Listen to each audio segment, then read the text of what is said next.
trying this out, trying to do something innovative to explain my artwork.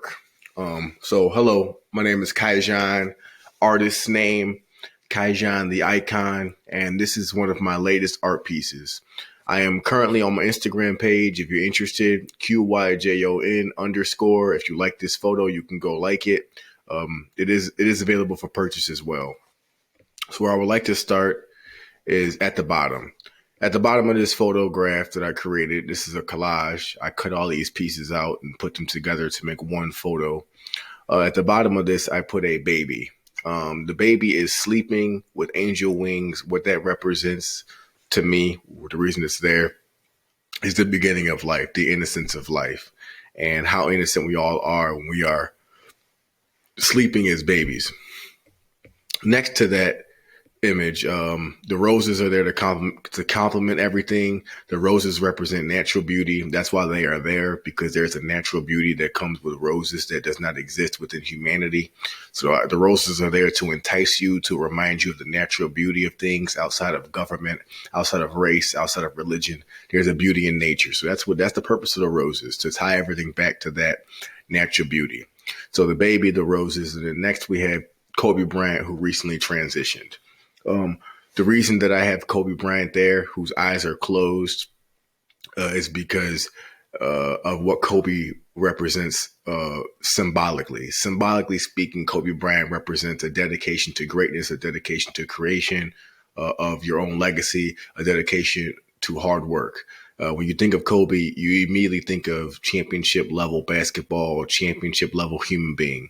Next to him, behind him, I have an African warrior. What that represents, being next to Kobe, is that when Kobe closes his eyes and he channels that greatness, he's also challenging the greatness of ancestors. So behind him, I have somewhat of an ancestor, somewhat of a tribalman, a man who is living that life of being a true warrior in tune with nature. And then behind him, I have even further back ancestry, the pyramids, all this coming together. All this working under the same thread of the power of the African being. That is the purpose of all this. It's going together with this whole theme that I wanted. The theme that I wanted was the beauty of blackness, period. No shackles, no chains, no looking at black individuals or the black existence in a negative light. Every image on here is meant to be positive. If we go to the right side, we have Muhammad Ali. With one of his opponents looking at his weight. Once again, Muhammad Ali's eyes are closed or looking down at the scale, focused.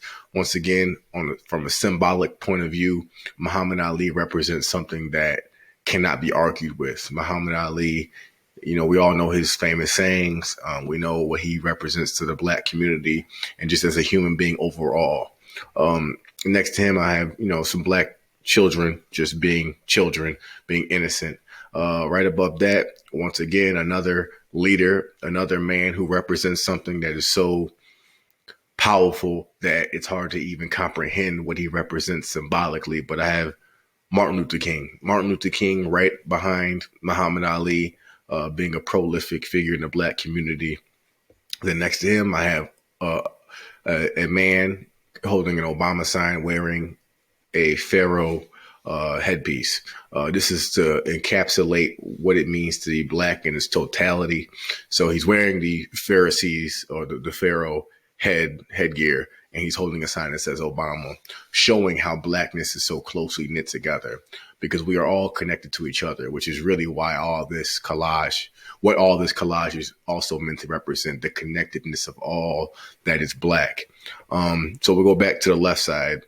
We have a woman here. She doesn't have a name. She's not famous, but she's there, and her facial expression has a certain power to it. If you ask me, that's why I put it there. I think her face looks very powerful. She looks very focused and determined, as we know. As many black queens are forced to be powerful and focused and determined, and that's what she represents. That's why she's there. If we go above, we have a picture from the 1960s. They're holding up a black queen. They're holding her up in the air in celebration. I don't know what they are celebrating, but I know that they are celebrating. Above her, we have Nelson Mandela. And next to Nelson Mandela, we have a man I don't know his name, but he was wearing a very astute uniform. You know, he's a military man. I don't know who that man is, but he's a black man, and he was well dressed and well put together. And his facial expression also holds a certain power that I want to represent when it comes to my people.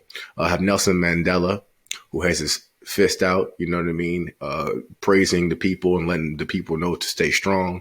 And above him, there's a statue, an Egyptian statue, doing a similar hand motion across the chest. I want to show once again the continuity of blackness. Next, if you go back to the right side now, we have right here is Malcolm X giving a speech, looking this way, and then we have Barack Obama giving having a photo op looking the other way. This is to show, once again, the continuity of blackness and how powerful our leaders are and have been in the past and how they are in the present. And above these two prolific black figures, I have, once again, statues from Egypt as well as hieroglyphs from Egypt. All this is to show the continuity of blackness. Now I will go to the middle. Recently, Chad, I can't pronounce his last name, so I don't want to butcher it. Chad Boshwick, I want to say. Please don't kill me for mispronouncing his last name. But he was the Black Panther. And the Black Panther, once again, is a Marvel character. So it's a comic book character, right? And as a comic book character, yes, that's fiction. But fiction sometimes is so representative of reality, or can be the metaphor for where we're at in reality. You can't deny the power of the symbol of the Black Panther, also showing the continuity of blackness, because we know the Black Panthers historically were the one of the most powerful civil rights groups ever, right? Yes, we had Martin Luther King with nonviolent, but in continuation of that, we also had many black people who were part of the Black Panthers who were saying by any means necessary, started community groups and keeping everything together.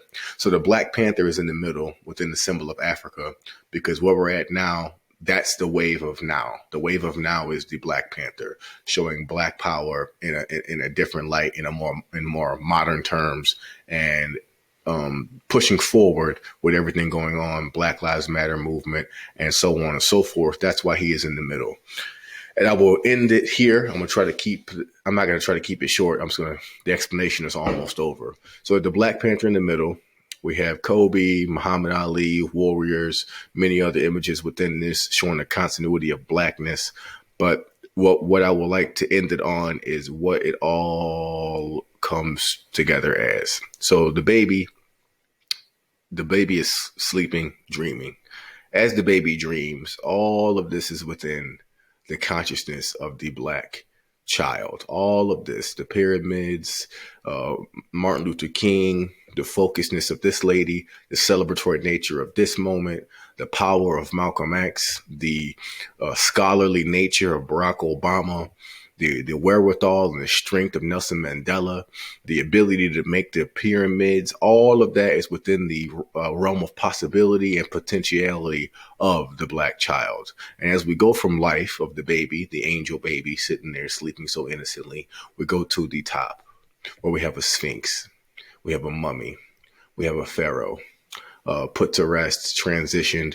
This is a tomb next to the pharaoh, but that's what we have. So we have from life to death, and in the middle, black power.